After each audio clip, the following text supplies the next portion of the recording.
Overlord.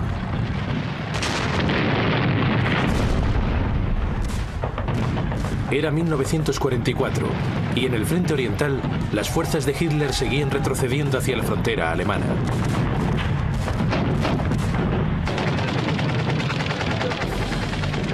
Pero Alemania estaba a punto de enfrentarse a una nueva amenaza. En el oeste, las fuerzas aliadas llevaban meses preparándose para abrir un nuevo frente en el noroeste de Francia. El adiestramiento ya había comenzado.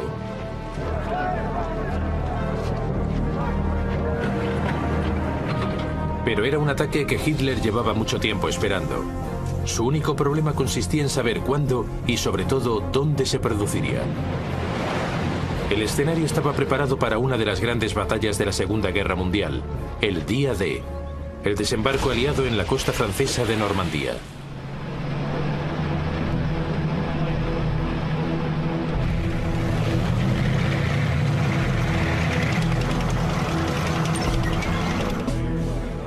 Desde los primeros años de la guerra, el primer ministro británico Winston Churchill siempre había estado seguro de que en algún momento sería necesario que los aliados invadiesen Europa.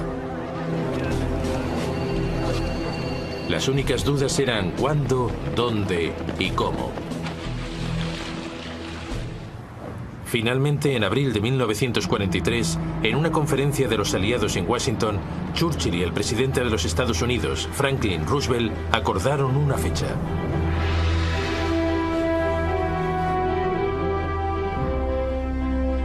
El Día D, o Operación Overlord, ya que así fue como se conoció formalmente la invasión de Francia, tendría lugar en el verano de 1944. Por entonces, los alemanes ya se preparaban seriamente para esa posibilidad.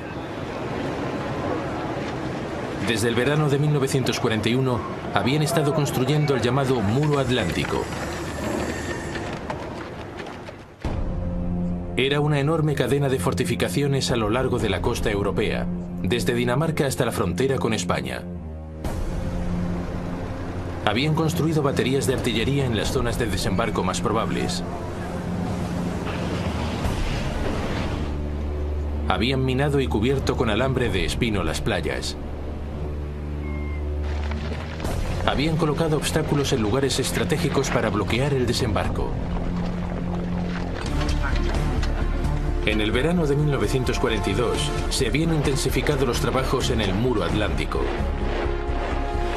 Hitler también había ordenado un aumento en el número de tropas en la región. El comandante general alemán en el oeste, el mariscal de campo Gerd von Rundstedt, había recibido 15 divisiones adicionales.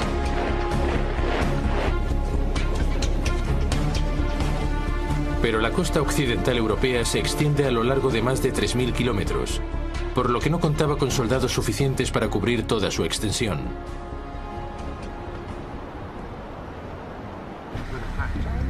Von Rundstedt se enfrentó a una difícil decisión: ¿dónde debía posicionar sus fuerzas para maximizar su efecto? La cuestión desató agrios enfrentamientos entre los líderes germanos. Von Rundstedt propuso mantener una importante fuerza de Panzers en reserva al noroeste de París. Desde allí podría enviarlos contra cualquier invasión una vez supiese dónde se estaba produciendo. Pero el enormemente respetado mariscal de campo Erwin Rommel, comandante de las tropas que cubrían el sector de la costa desde Holanda hasta el Loira, tenía un punto de vista diferente.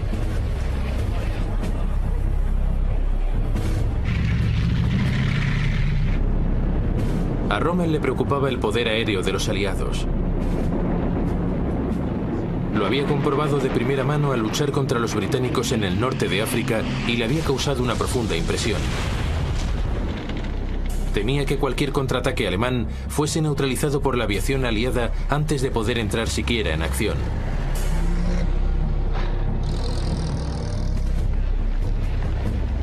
Rommel también había inspeccionado el muro atlántico de Hitler y le había parecido insuficiente.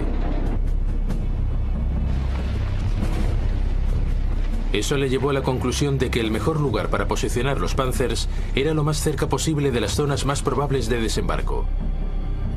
De ese modo, cualquier invasión podría contenerse de inmediato antes de que llegase a pisar tierra. Hitler cedió a sus pretensiones. A Rundstedt se le concedió un pequeño número de fuerzas para mantener en reserva, aunque Hitler seguiría teniendo la última palabra a la hora de utilizarlas. El resto de tropas adicionales se diseminaron por todo el litoral atlántico, de acuerdo con los deseos de Rommel.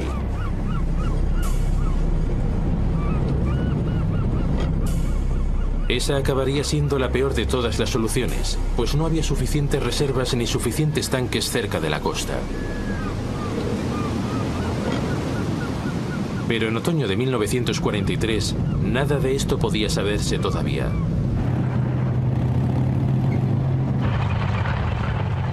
En Gran Bretaña, los estrategas aliados también lidiaban con el problema geográfico. ¿Cuál era el mejor lugar para el desembarco? Su principal responsable, el general Frederick Morgan, pronto comprendió que había dos opciones principales: el paso de Calais y Normandía. El paso de Calais era claramente su opción preferida. Ofrecía el trayecto más corto por mar y ofrecía también la ruta más corta y directa hacia Alemania. Pero también era la ruta más obvia, y Morgan sabía que los alemanes les estaban esperando. Por eso Morgan decidió cogerles a contrapié. El desembarco se haría en Normandía. Ese fue el principio de una enorme apuesta de la que dependería el destino de cientos de miles de soldados.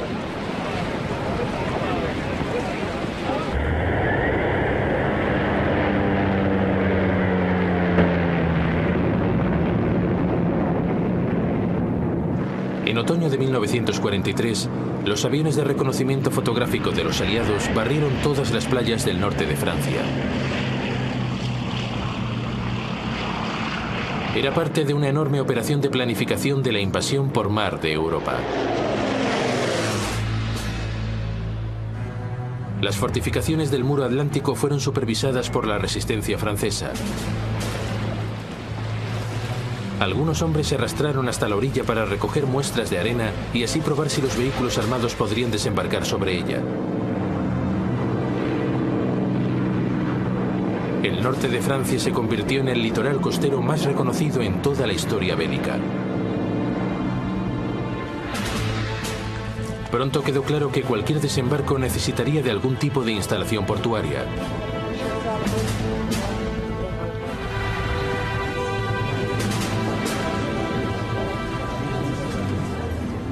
Los estrategas británicos se vieron obligados a buscar una ingeniosa alternativa.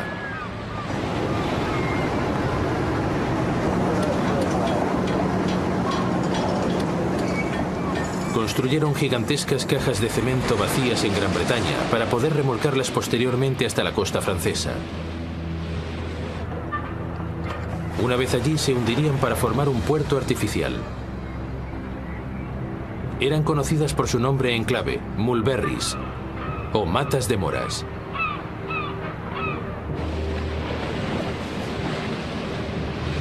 Las mulberries recibirían el suministro de combustible gracias a una tubería desenrollada sobre raíles gigantes a lo largo del lecho marino. Se extendería a lo largo de 150 kilómetros.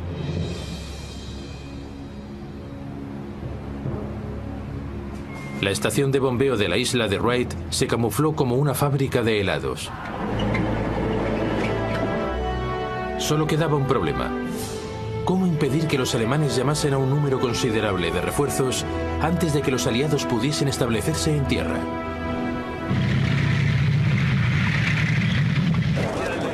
La solución fue intentar que se siguiesen preguntando hasta el último momento dónde tendría lugar la invasión. La operación guardaespaldas fue una enorme y compleja campaña de engaños. Los dobles agentes alemanes en Gran Bretaña comenzaron a enviar a Alemania una enorme cantidad de información falsa cuidadosamente coordinada. En esa información se enfatizaba que el principal desembarco se realizaría en el paso de Calais, aunque también podría haber un débil ataque en Normandía.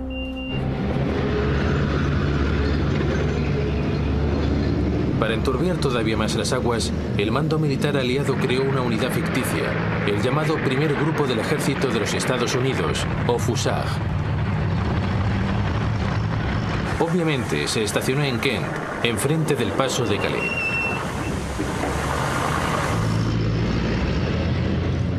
Basher 5-2, this is Basher 1-1 on Alpha. Las transmisiones por radio imitaban el tráfico inalámbrico de un ejército. Por si acaso se producía algún reconocimiento aéreo de la Luftwaffe sobre Gran Bretaña, los campos de Kent se llenaron con tanques hinchables y con rastros falsos cuidadosamente diseñados.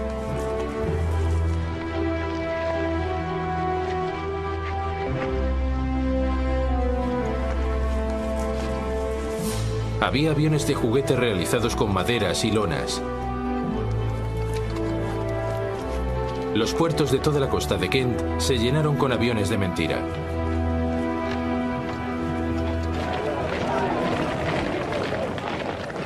E incluso había soldados, aunque estos eran en realidad unidades de apoyo. A finales de 1943, los aliados nombraron al general estadounidense Dwight Eisenhower como comandante aliado supremo para la invasión de Europa. El general británico Bernard Montgomery quedaría al mando de las tropas de asalto iniciales. El día D se fijó para el 5 de junio de 1944.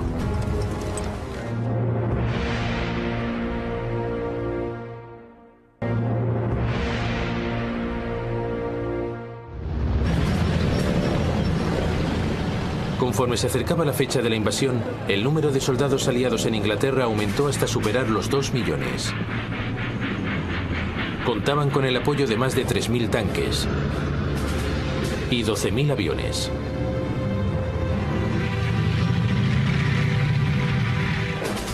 Los alemanes sabían perfectamente que la invasión era inminente, pero habían caído por completo en el engaño de los preparativos aliados en Kent y estaban convencidos de que la zona de desembarco más probable era el paso de Calais.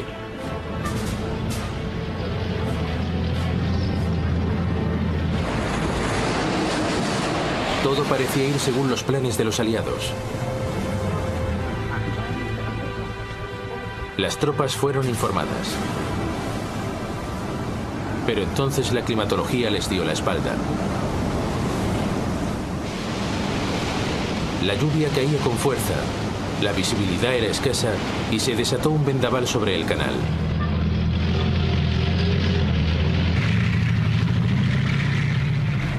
Sin embargo, el 4 de junio de 1944, las tropas de asalto subieron a bordo de sus embarcaciones y zarparon formando una armada de más de 5.000 barcos.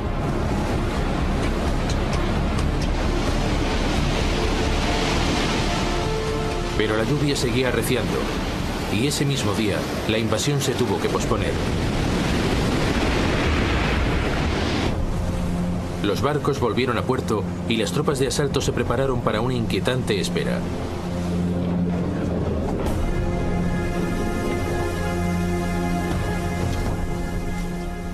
A primera hora de la mañana siguiente, los mandos militares volvieron a reunirse. Los comandantes navales estaban decididos a seguir adelante. Pero los mandos de aviación tenían sus dudas. Les preocupaba que la visibilidad fuese demasiado escasa para poder proporcionar un apoyo aéreo eficaz. Tras un largo silencio, Eisenhower miró hacia el cielo. «Vamos allá», dijo.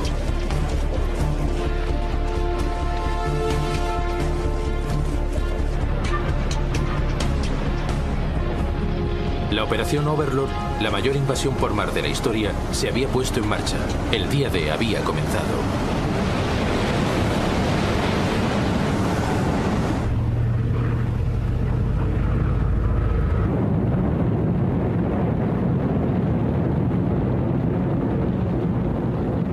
A la 1:15 de la mañana del 6 de junio de 1944, la aviación británica llegó a la costa del norte de Francia.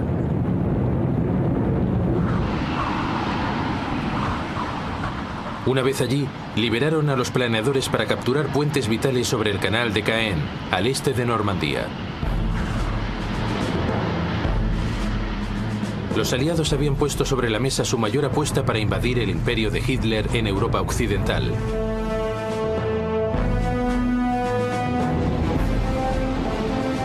...80 kilómetros más al oeste, los paracaidistas norteamericanos caían sobre el pueblo de Saint-Mère-Église.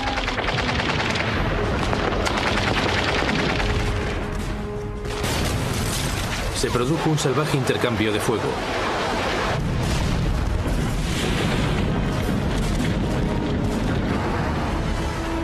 Pero 3 horas más tarde, el pueblo estaba en manos estadounidenses. Una de las batallas más cruciales de la Segunda Guerra Mundial se acababa de poner en marcha. Una hora más tarde, los aterrorizados centinelas alemanes apostados en la costa de Normandía vieron cómo un enorme ejército surgía de entre la niebla. No habían recibido ninguna advertencia.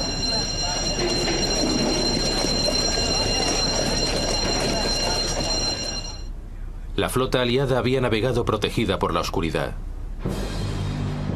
Además, las medidas aliadas confundieron a los radares germanos, haciéndoles creer que el principal peso del ataque recaería más al este de la costa francesa, en el paso de Calais.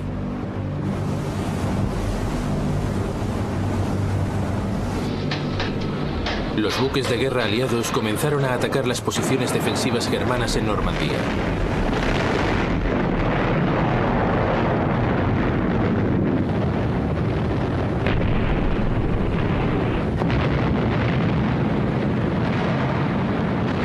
Sobre sus cabezas volaban oleadas y oleadas de aviones.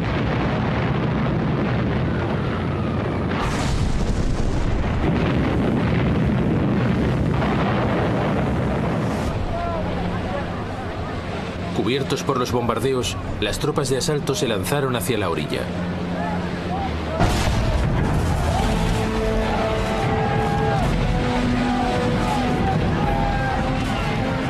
En el extremo más occidental, la 4ª División de Infantería de los Estados Unidos desembarcó cerca de lo que ellos llamaron la playa de Utah.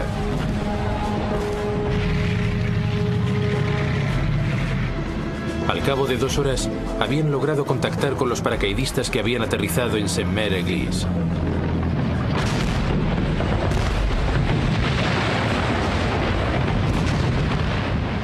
Cerca de allí, en la playa de Omaha, la situación era más difícil.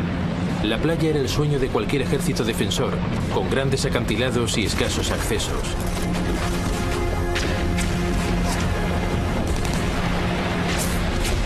Las ametralladoras germanas acribillaron a la 1ª División de Infantería mientras se adentraba en la playa.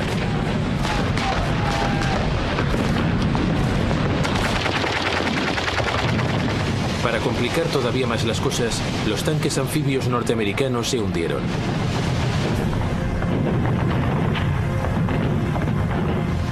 Los soldados quedaron atrapados en la playa.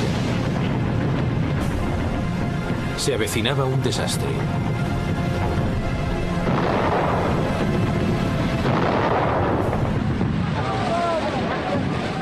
Pero finalmente, algunos soldados lograron escalar los acantilados.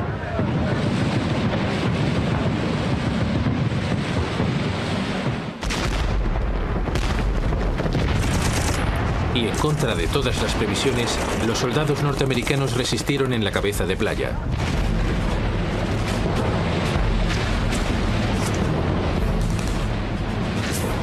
Más al este, en el centro de la zona de desembarco, la 50ª División de Infantería Británica desembarcó en la playa de Gold.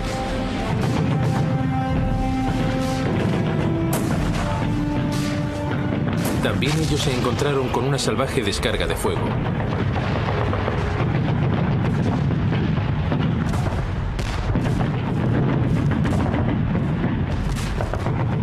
Pronto los soldados pudieron avanzar tierra adentro. En la zona contigua, en la playa de Juno, la tercera división de infantería canadiense se enfrentó a una situación similar.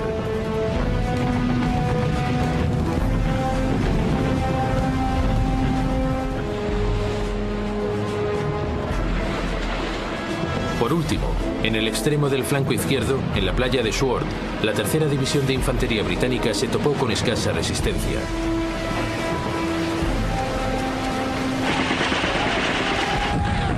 Al cabo de unas horas, sus comandos ya habían contactado con las tropas aerotransportadas en el canal de Caen.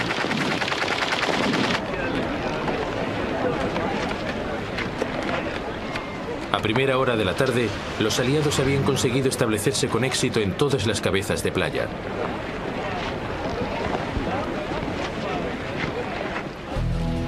El momento de la invasión había cogido a los alemanes totalmente por sorpresa. Creían que los aliados esperarían hasta que la climatología mejorase. Rommel, el comandante alemán operativo para toda la costa noroeste francesa, había aprovechado la oportunidad que le daba el mal tiempo para visitar a su familia en Alemania. Su subordinado inmediato en Normandía y Bretaña, el general Friedrich Dollmann, se encontraba a 200 kilómetros de distancia, participando en un simulacro de guerra.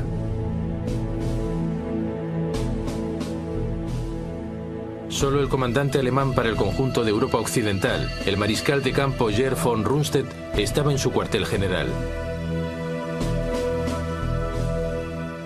Pero necesitaba el permiso de Hitler para enviar sus panzers al campo de batalla.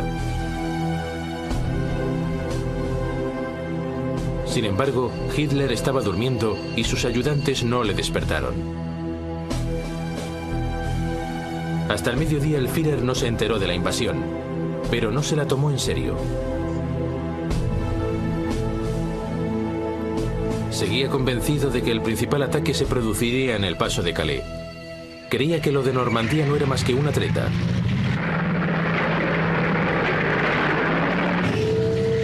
Por fin, a última hora de la tarde, cuando empezó a vislumbrarse la magnitud de la invasión, Hitler movilizó sus reservas.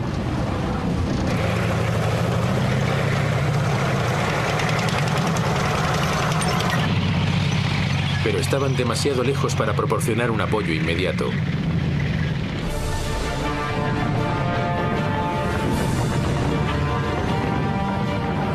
Al anochecer del 6 de junio, casi 100.000 soldados aliados habían desembarcado en Normandía.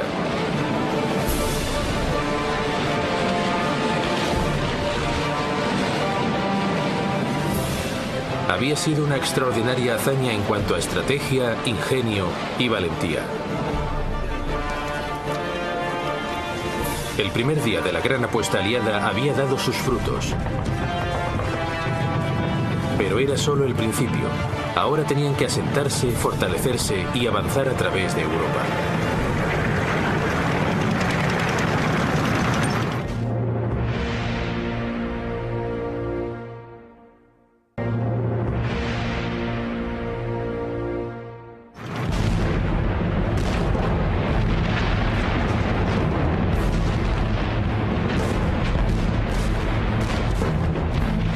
Al amanecer del segundo día de la mayor invasión por mar jamás intentada, miles de soldados aliados habían dejado atrás las playas y avanzaban tierra adentro.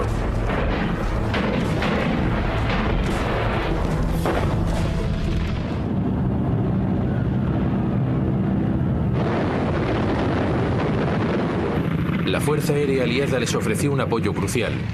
Cuando llegaron los panzers de refuerzo de von Rundstedt, estaban tan diezmados por los ataques aéreos que fueron incapaces de organizar un contraataque relevante.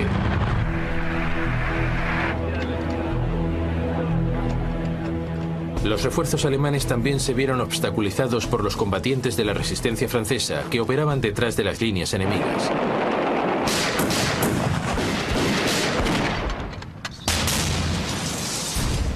Tendieron emboscadas a convoyes de soldados y volaron puentes. Como resultado, la división SS Panzer Das Reich tardó más de 2 semanas en completar un viaje que debería haber durado apenas 3 días. Sus soldados descargaron su furia contra la población civil francesa.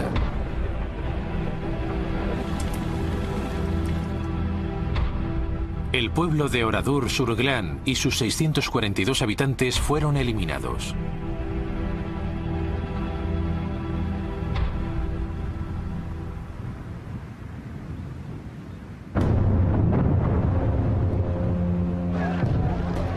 Tras 4 días de combate, todas las cabezas de playa aliadas habían conseguido establecer contacto.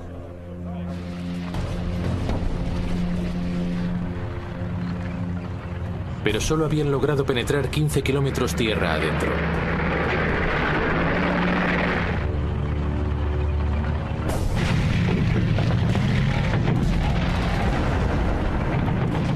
Al fin, 6 días después del desembarco, el comandante británico, el general Montgomery, emprendió un gran ataque contra la ciudad de Caen, de gran importancia estratégica. La 7ª División Armada Británica, las Ratas del Desierto, avanzaron hacia ella.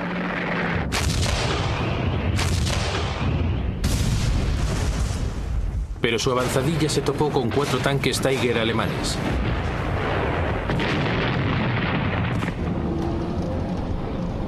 Los tanques Sherman de los aliados eran muy inferiores.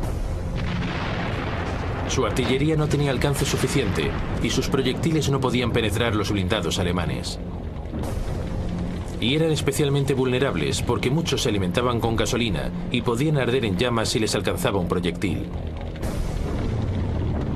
Los alemanes apodaron al tanque Sherman el Ronson en honor a los encendedores o el Tommy Cooker en honor a las cocinas de campaña.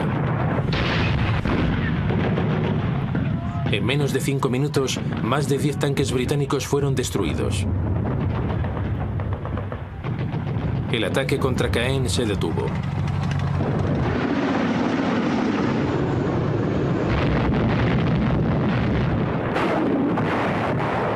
Superados por los tanques alemanes, los aliados confiaron en su poderío aéreo y en la artillería.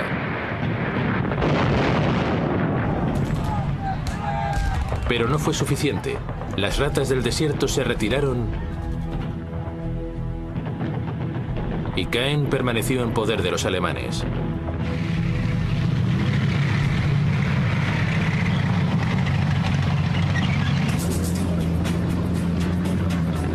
Mientras tanto, más al oeste, las fuerzas estadounidenses avanzaban hasta el igualmente importante puerto de Cherbourg.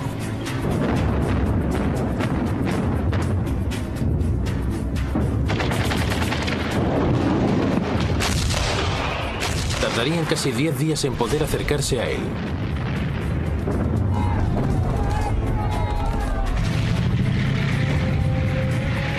La climatología no les ayudó. Durante la primera semana de la invasión, el tiempo se había mantenido en relativa calma, permitiendo que llegasen los suministros y los refuerzos desde los puertos artificiales de las Mulberries. Pero ahora el tiempo había cambiado. Los temporales azotaban el Canal de la Mancha. El puerto estadounidense en Omaha quedó destruido. El otro puerto, en el sector británico, quedó gravemente dañado y estuvo inactivo durante varios días. La llegada de refuerzos se retrasó. Eso significaba que el puerto de Cherbourg era un objetivo todavía más vital. Ante la llegada de las fuerzas estadounidenses, la guarnición germana opuso resistencia.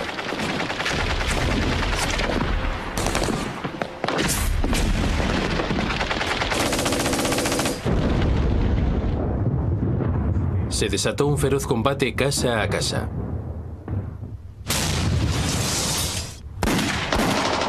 Los aliados tardarían una semana en conquistar la ciudad.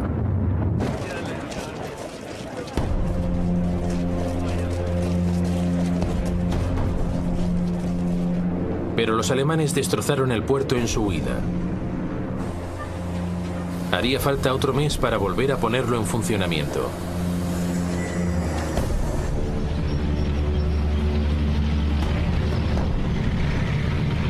Mientras tanto, Montgomery lanzaba otro ataque contra Caen.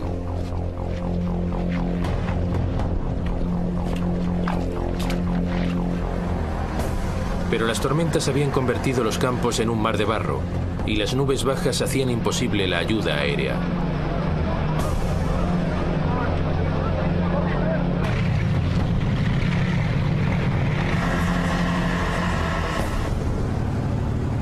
Para complicar todavía más las cosas, los alemanes encargaron la defensa de la ciudad al recién llegado segundo cuerpo de élite SS Panzer.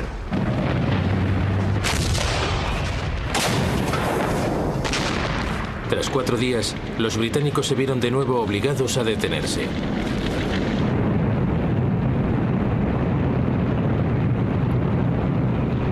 Cuando las nubes se disiparon, casi 500 bombarderos aliados devastaron la ciudad.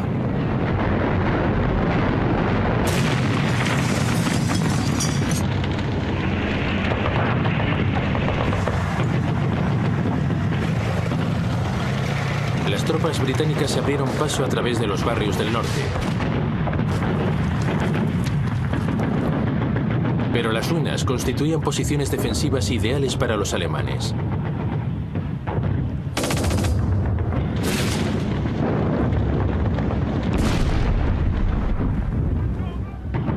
Las víctimas aliadas se multiplicaron.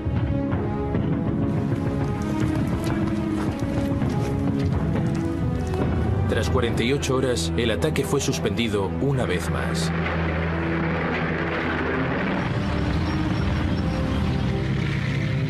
Tres semanas más tarde, Montgomery lo intentó por 4ª vez. El plan era capturar los últimos bastiones germanos y posteriormente empujar hacia el sur, adentrándose en Francia.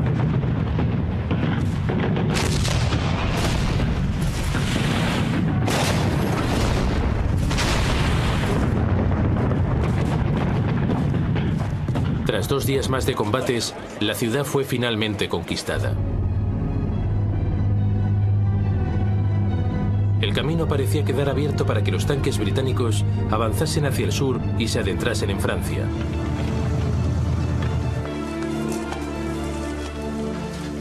Pero los alemanes todavía les esperaban con su enorme fuerza de Panzers.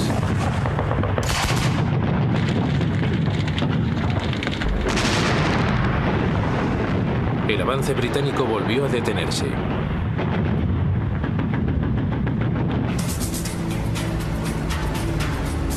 En el oeste, sin embargo, los americanos lo tenían más fácil. Los combates en torno a Caen habían absorbido la mayor parte de soldados alemanes. Mientras las fuerzas norteamericanas se preparaban para atravesar Francia, apenas se enfrentaron a una escasa resistencia. Todo estaba listo para que las fuerzas aliadas pudiesen por fin penetrar en Francia.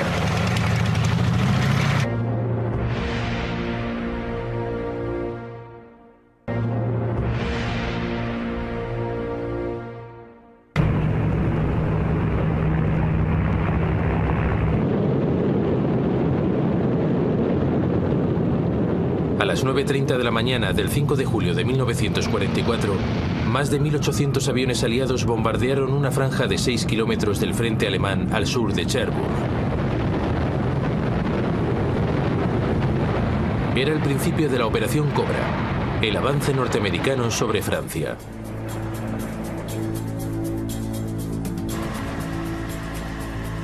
Los defensores germanos se quedaron boquiabiertos ante la magnitud del ataque. Aunque lo mismo le pasó a algunos de los soldados norteamericanos. El plan era que los bombarderos volasen desde el este, en paralelo a la línea de frente estadounidense, para minimizar el riesgo de bombardear a las tropas norteamericanas. Pero la mayor parte de la aviación acabó encima de las líneas norteamericanas. Las bombas se quedaron cortas. Como resultado, murieron más de 100 soldados estadounidenses.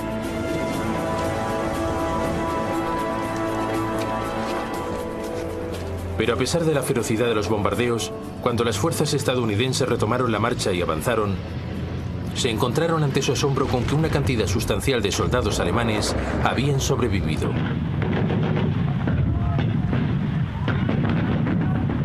Los supervivientes opusieron una pertinaz resistencia.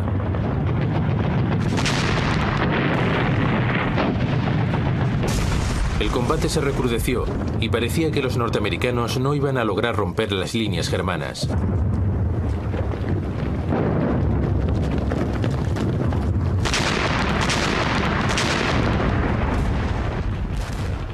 Pero entonces las defensas alemanas se resquebrajaron.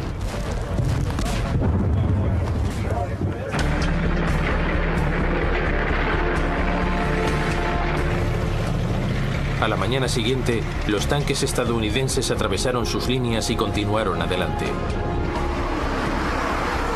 Ya casi no quedaba resistencia alemana, y los norteamericanos rápidamente progresaron a través de Francia. Así cayó la ciudad de Coutances. Y después la estratégica ciudad de Avranches.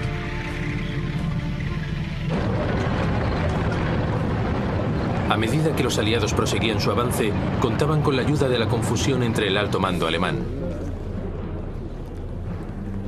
A principios de julio, 3 semanas después del desembarco, Hitler despidió al comandante en jefe alemán, el mariscal de campo Gerd von Rundstedt, por derrotismo.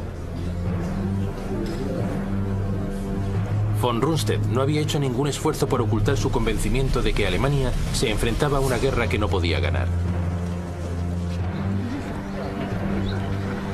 Fue sustituido por el mariscal de campo Gunther von Kluge, recién llegado del frente oriental, pero con escasos conocimientos del noroeste de Francia.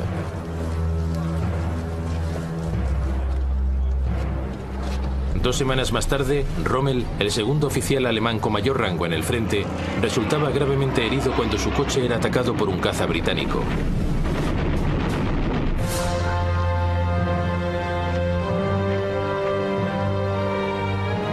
Cuando la confusión reinaba ya entre el mando alemán, se produjo un intento de asesinato contra Hitler. El 20 de julio de 1944, un aristocrático héroe de guerra desilusionado, el coronel Klaus Schenk Graf von Stauffenberg, colocó una bomba en una de las barracas del cuartel general de Hitler en Prusia Oriental.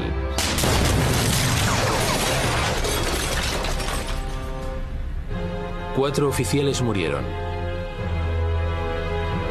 Pero Hitler, gracias a la protección de una pesada mesa de conferencias de roble, apenas sufrió heridas leves. La trama fue sofocada de modo rápido y brutal. Von Stauffenberg fue fusilado y sus principales colaboradores fueron a juicio.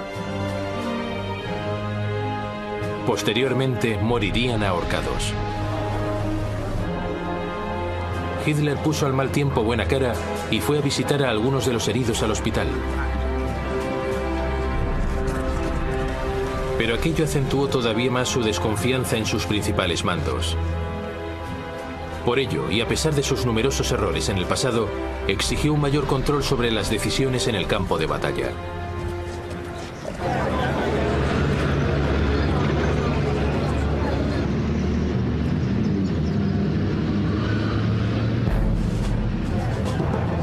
De vuelta en Francia, el general Georges Patton, de nuevo al mando de una verdadera fuerza de combate, ordenó a sus tropas que se abriesen en abanico. Así conquistaron Reims, Mayenne y se dirigieron a Le Mans. Se estaba acercando a la retaguardia de las fuerzas alemanas que todavía luchaban contra británicos y canadienses cerca de Caen.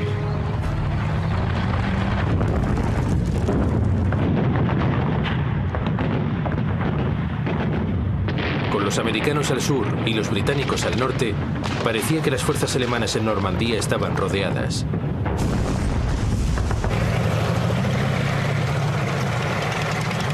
Hitler emitió su orden habitual de que no debía haber una retirada, pero a medida que la soga aliada se cerraba sobre ellos, los alemanes empezaron a huir.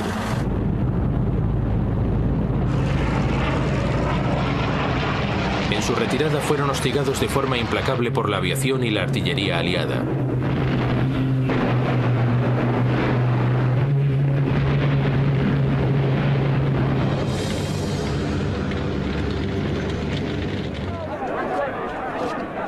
Finalmente, el 20 de agosto de 1944, las fuerzas aliadas procedentes del norte y del sur se encontraron. La llamada Bolsa de Falaise, en honor al pueblo francés cercano, se había cerrado.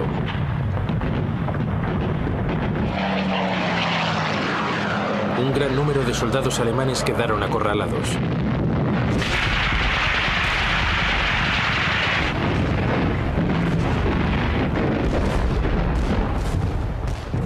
Más de 10.000 alemanes murieron atrapados dentro de la pinza aliada.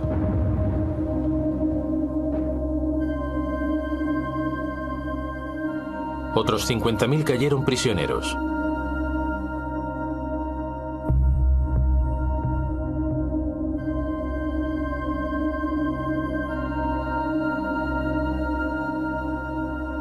El ejército alemán de Europa Occidental estaba sumido en el caos.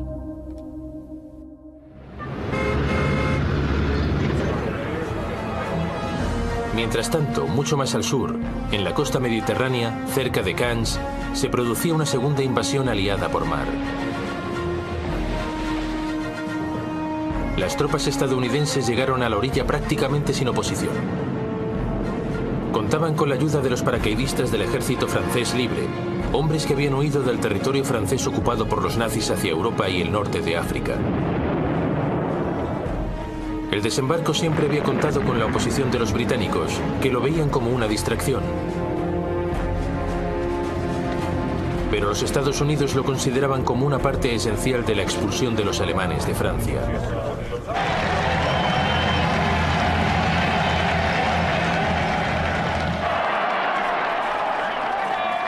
Las tropas fueron recibidas por una población en éxtasis.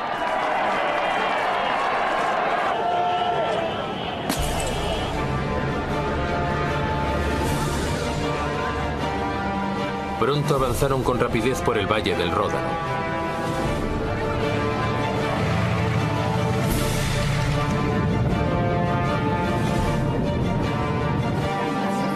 Lyon fue liberada el 3 de septiembre de 1944.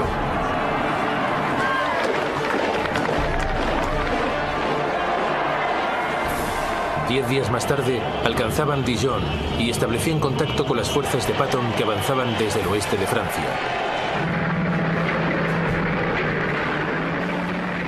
Las unidades germanas estacionadas en la región huyeron.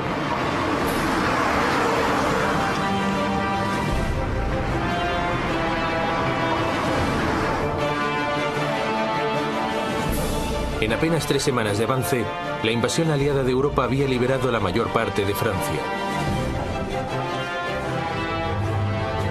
Solo quedaba París, donde los combatientes de la resistencia francesa se habían sublevado ya contra la ocupación alemana. Parecía como si ya nada pudiese impedir que la avalancha aliada continuase hasta la frontera alemana.